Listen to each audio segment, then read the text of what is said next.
رضوی صاحب ماشاءاللہ آپ نے فقہ پر بہت قلم چلایا ہے، اور ہم بھی آپ کی لکھی کتابیں پڑھتے ہیں، اور علماء آپ کی تصانیف سے یقینی طور پہ واقف ہیں۔ یہ مسئلہ فقہ سے بھی تعلق رکھتا ہے، اور پھر ظاہر فقہ بھی شریعت کے تحت ہے، تو یہ بڑا اہم مسئلہ ہے۔ اکثر ہم جب نماز پڑھتے ہیں تو اتحیات میں انگلی اٹھاتے ہیں شہادت کی، تو ہم نے اکثر قبلہ نماز میں دیکھا ہے کوئی کسی طرح اٹھا رہا انگلی، کوئی کس انداز میں، کوئی بار بار ہلا رہا ہے، کوئی ایک بار ہلاتا ہے، کوئی یہ بند کر لیتا ہے۔ تو اس میں چاہوں گا کہ یہ اس کا شرعی طریقہ کیا ہے انگلی اٹھانے کا؟ بسم اللہ الرحمن الرحیم۔ شک شب ایک تو اس کا طریقہ آسان جو ہمارے احناف کے نزدیک صحیح ہے، اس طرح ہے کہ یہ باقی انگلیوں کو بند کر کے صحیح ہے، صرف جو ہے وہ سبابہ کو اٹھائے۔ صحیح ہے۔ سبابہ مطلب؟ سبابہ کہتے ہیں، یہ سبن سے ہے، صحیح ہے، سب کا معنی ہوتا ہے گالی دینا۔ اللہ اکبر۔ اور میں اس کو ذرا آپ کو آسان مفہوم میں عرض کر دوں تو اصل میں جس وقت یہ تشہد میں یہ پڑھا جاتا ہے اشہد اللہ الہ الا اللہ، تو لا الہ اس پر آپ انگلی کو اس طرح کھڑا کریں، صحیح، اور الا اللہ پر اس کو نیچے کر دیں۔ تو سبابہ کہنے کی وجہ یہ ہے کہ شیطان کو بڑی تکلیف ہوتی ہے اس وقت، بلکہ ایک حدیث میں ہے کہ جب آپ انگلی کھڑی کرتے ہو لا الہ پر تو یوں ہے جیسے شیطان کو آپ نے نیزہ مار دیا، اللہ اکبر، صحیح ہے، یا اس کو لوہے کی کوئی چیز ماری آپ نے، اتنی بڑی شیطان کو تکلیف ہوتی ہے۔ صحیح ہے۔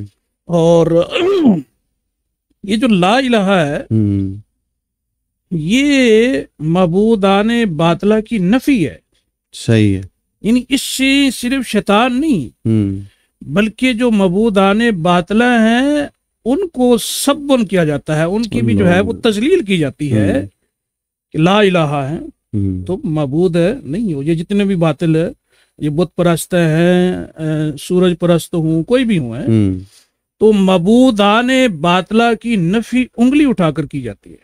صحیح ہے۔ اچھا ایک اور آپ کو معاشرتی اسی سے مناسبت جی تاکہ ناظرین کو آسان ہو جائے، یار کام ایسا کرو کوئی تمہارے اوپر انگلی نہ اٹھائے، کیا مطلب ہوتا ہے کوئی اعتراض نہ کرے، یا آپ کہتے ہو جی خبردار یہ ہمارے معزز علماء ہیں، جی اگر ان کے خلاف انگلی بھی اٹھی تو ہم اس کو کاٹ کے رکھ دیں گے، یہ انگلی کا لفظ استعمال ہوتا ہے ہمارے عرف میں ہے۔ یہ دو طرح سے ہے جو میں نے عرض کر دیا۔ تو یہ جو انگلی اٹھائی جاتی ہے یہ شیطان کی مخالفت اور معبودان باطلہ کی کمال اس میں تحقیر ہوتی ہے، اور عقیدہ توحید کمال مضبوط ہوتا ہے، طاقتور ہوتا ہے، اس لیے یہ جو ہے سبابہ کا اہتمام کیا جاتا ہے۔ اس میں تھوڑی سی بات ضمناً میں عرض کر دوں، کئی لوگ ایسے کرتے ہیں وہ اس طرح کرتے ہی رہتے ہیں، انہوں نے قیاس شروع کر دیا کہ شیطان کو تکلیف ہوتی ہے، اس کو کوڑے برستے ہیں یا اس کو نیزہ مارتا ہے تو مارتے ہی رہے، یہ قیاس ان کا فاسد ہے۔ یہ جو شرعی احکام ہوتے ہیں، اب جب نص ہے، حدیث پاک کی نص ہے، تو اچھا یہ حدیث پاک میں جی بالکل حدیث، ایک حدیث نہیں ہے، حضرت عبداللہ بن عمر سے 3 روایتیں، حضرت وائل بن حجر سے، سنن ترمذی، سنن نسائی، ابن ماجہ، یہ ساری حدیث ہیں۔ چونکہ آپ نے مجھے وقت جتنا بتایا اس حساب سے ان کے نام نہیں لے رہا، تو یہ کتب حدیث میں موجود ہے۔ اور آپ کو یاد ہو کہ یہ جو اشہد اللہ الہ الا اللہ جو ہے یہ کب کہا گیا تھا؟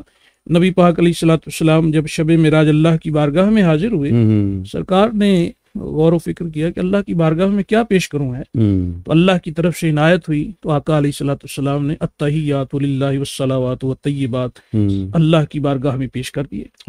یا اللہ ہمارے پاس اس کے سوا کیا ہے، تیری بارگاہ میں یہ کلمات ہی پیش کرنے۔ تو اللہ نے جواباً جو آقا علیہ الصلوۃ والسلام کو انعام عطا فرمایا، السلام علیکم ایھا النبی ورحمۃ اللہ وبرکاتہ، کہ اے نبی مکرم آپ نے ہماری بارگاہ میں یہ کلام پیش کیا، اور ہم آپ کو یہ سلامتی کے کلمات اور برکت کے کلمات جو ہے وہ آپ کو عطا فرماتے ہیں، اللہ کی بارگاہ سے ہے۔ پھر آقا علیہ الصلوۃ والسلام کی رحمت دیکھیے، سرکار نے صرف اپنے لیے نہیں، پھر کیا کہا، السلام علینا وعلی عباد اللہ الصالحین، آقا علیہ الصلوۃ والسلام نے سب نیک بندوں میں اس سلام کو تقسیم فرما دیا۔ تو یہ تو شب معراج کی یہ بڑی خاص بات تھی، اور اس وقت جو فرشتے نے سنا اس نے کیا کمال بات ہے کہ اللہ کے محبوب نے بھی کمال کر دیا اپنے رب کی بارگاہ میں کلام پیش کرنے پر، اور اللہ نے عطا کر کے کمال کر دیا، اس نے پھر گواہی دی اس نے کہا اشہد اللہ الہ الا اللہ و اشہد ان محمد عبدہ و رسولہ. اس فرشتے نے گواہی دی ان کلمات کے ساتھ.